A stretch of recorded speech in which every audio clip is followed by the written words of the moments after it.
and we're here with a brand new episode of Dreamers Comic Podcast. I'm your host, Omar Spahi, and today we have an amazing guest with us. And if you're a fan of him, make sure to follow us on iTunes, subscribe, check us out on YouTube, and check and hit that like button. Leave a comment. We love interacting with our fans, and we love to know what you guys are thinking. Marc Andreyko, creator of Eisner Award-winning Love is Love, creator of Manhunter, writer of Supergirl, and that's just to name a few. Thank you so much for coming on the show today. Thanks for having me. Yeah, it's a pleasure to talk to you as always. Yeah. And so let's jump right into it. I know we've talked about this stuff a little bit before, but how did you kind of grow up with comics? I started reading comics because I was copying my older cousin when I was 3 years old and learned how to read from comic books.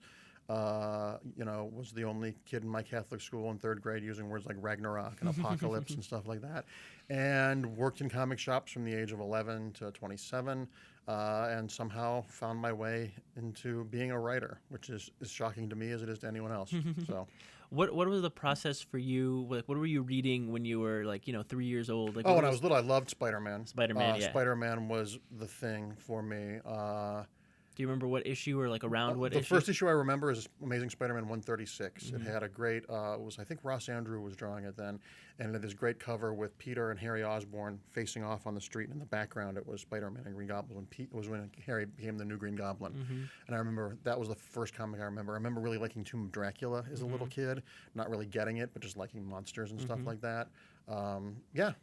And that was Tomb of Dracula was where Blade first appeared, right? Yeah.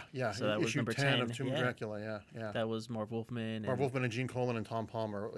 I always call Tomb of Dracula the first Vertigo book because that book was so weird. I mean, by the end of that book, and a spoiler alert 40 years later, Dracula marries a woman and they have a baby, and the baby's Jesus.